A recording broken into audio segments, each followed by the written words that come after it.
everyone, this is Kathy and welcome back to Living with Fibromyalgia, and I welcome you here today no matter how you're feeling, if it's a good day for you or a bad day for you. For me, it's the second day of a fibro flare, which is no fun, and I really debated whether to get on today or not because my energy level, to say the least, is very low and my pain level is very high. But again, like I'd said on here before, I think it's important for me to do these videos when I'm not feeling well. And hopefully that'll be an inspiration to others that we're in this together and we can help each other along the journey. I've come today not really knowing what I wanted to talk about.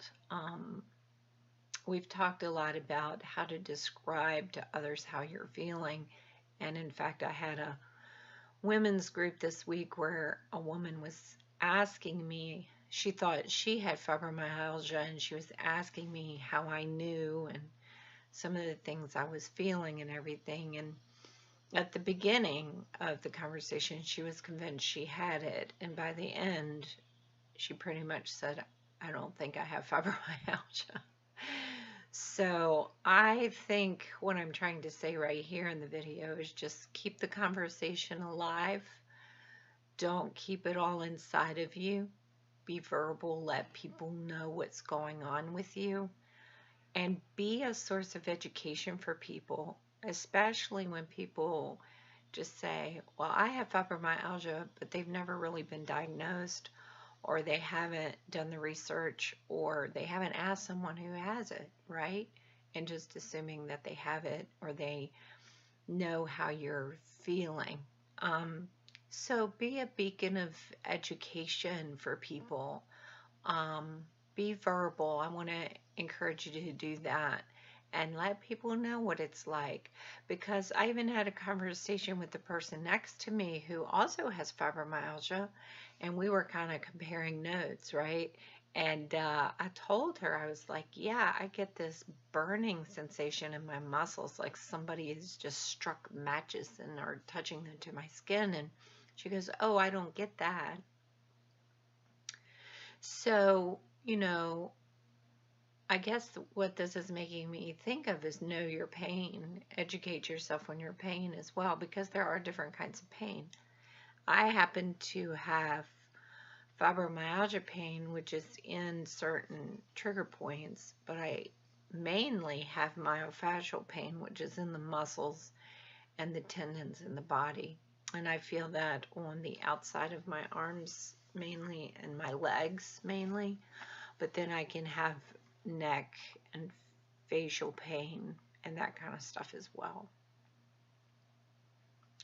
So I just want to be an encourager to you today. If you're feeling lousy like me, just know you're not alone today. I had about 4 or 5 friends on Facebook. I told them, I'm like, today I am trying to ignore my pain by baking and hugging on my dog.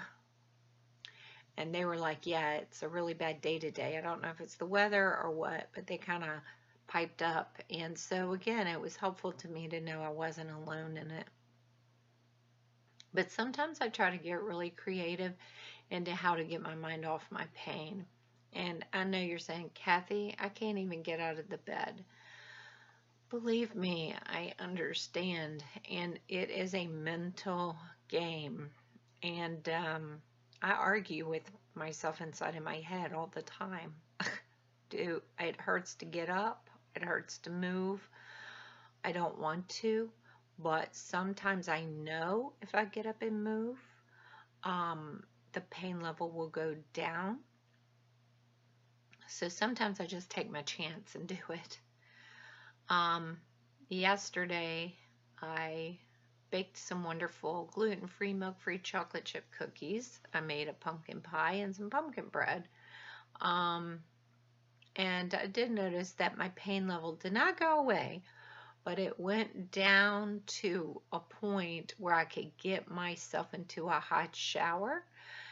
Because yesterday I was like, I don't even have the energy to get myself in the shower.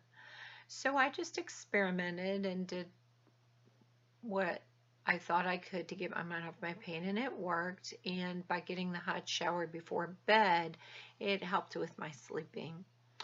So strive for some strategy, no matter how small it may seem, to get up and moving or to get yourself into a situation that you know is helpful, like a warm bath or shower, or taking that cat nap, or taking a blanket and putting it in the dryer so it gets warm and wrap yourself in it. Whatever it takes to make yourself comfortable. But the other voice of reason that I have going through my head is tomorrow is day 3 of my fibromyalgia flare. Usually by day 3, I start feeling better. And so I want to encourage you in that as well, that if you're not feeling well right now, the feeling better part is coming. We just have to be patient and use our time wisely when we're not feeling well. So I want to thank you for being with me on the journey, and thank you for helping me not feel so isolated in the pain and the fatigue. And yeah, we just need somebody to say this sucks. So I'm here to say fibromyalgia sucks. Um, but it is what it is. And I'm trying to learn to build a boat so that I can just ride on the tide and ride on the waves and ride it out. So I hope you'll join me on the journey. And I want to send you many blessings and days of feeling good and healing. Until next time.